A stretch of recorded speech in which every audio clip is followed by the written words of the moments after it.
जय Jagannath. Hello friends, आज आम जाना ओडिशा रे सरकार एक बड़ घोषणा।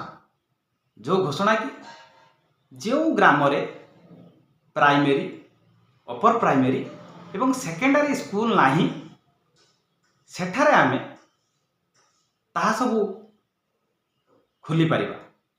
किपरि खोलिबा ना सरकार कौन करिसंती, ओडिशा सरकार सेति चिठी करिसंती आउ आवेदन पाई तार जो एक्सेल सीट फॉर्मेट भी देइचंती। प्रति कलेक्टर जो बा डीओ बीओ समस्त को जणी दिया जाइछि। वर्तमान आमर प्रत्येक कम्युनिटी विलेजर्स मानकर काम, टीचर मानकर काम हैला जे जो ठी देखिले आमर डिस्टेंस बहुत होउछि। अंगनवाड़ी रु प्राथमिक विद्यालय को प्राइमरी स्कूल को पिला माने जीवा को ओडुआ होउछि, असुविधा अछि। विभिन्न प्रकार जो कोडी पहाड़ नदी झरणा बा अछि कोन से बहुत दूरिया होउछि, डिस्टेंस होउछि। सेथि आमे गुटे प्राइमरी खोली परिबा, अपर प्राइमरी भी खोली परिबा, सेकेंडरी भी खोली परिबा। आमे वर्तमान प्रपोजल दबा।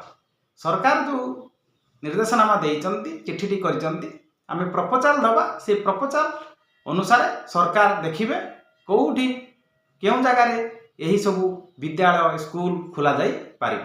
ताने आमे वर्तमान आसंतु ए चिठीटी को देखिबा एवं तार परफॉर्मेंस देखिबा, तार जो एक्सेल शीट देखिबा। तापुर जदि आप पढ़ा क्लासेस यूट्यूब चैनल को लाइक एंड सब्सक्राइब करि नांती करि नबा गोर विशेष अनुरोध।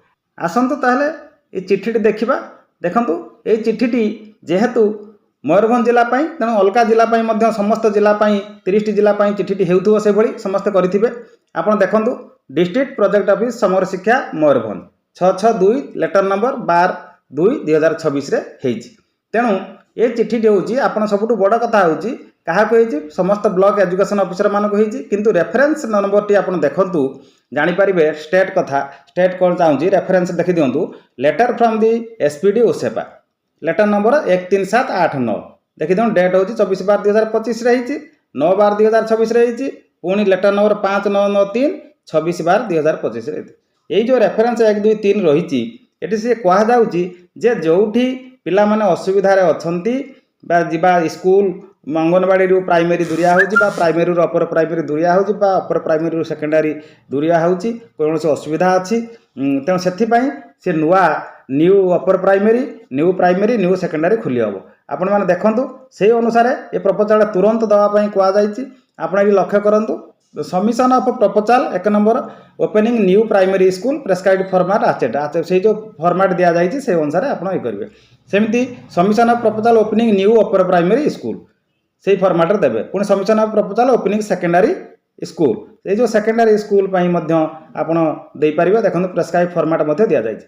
Submission proposal opening higher secondary school +2 prescribed format ये सब मध्य दिया जाइछि। ओपनिंग ये सब कथा प्रेस्क्राइब फॉर्मेट रे दिया जाइछि जहां आपण खोली परिबे। हॉस्टल बा कोठी कोन ये हबो से प्रपोजल मध्य देई परिबे। Submission proposal opening hostel under PM योजना ये सब कथा कुआ जाइछि।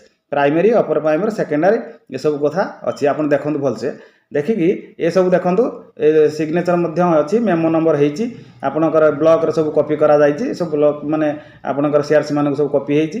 ए अनुसार कार्यक्रम टी हबो।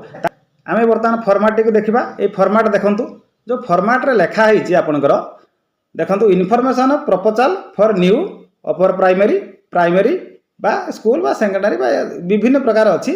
से अनुसार आपण लिखिबे। आपण जो एठी प्रथम आपण लिखि देबे कलम गुडा देछि information about primary school propose for upgradation to UPS एटा लिखिदेला परे जदि प्राइमरी अच्छी से आपन यूपीएस खोली पारिबे। तेणु प्राइमरी टू यूपीएस देला। तापर एठी देखंतु आपनकर लेखा आइछि information about most nearest government aided UPS तार सेठी आप देबे कोठी गवर्नमेंट बा गवर्नमेंट एडेड यूपीएस अच्छी इनफॉरमेशन से विषय देबे। तापर एठी देखंतु लेखा है information about secondary nearest government and government aided को सेकेंडरी नियरेस्ट अच्छी एगुड़ा सब देवे।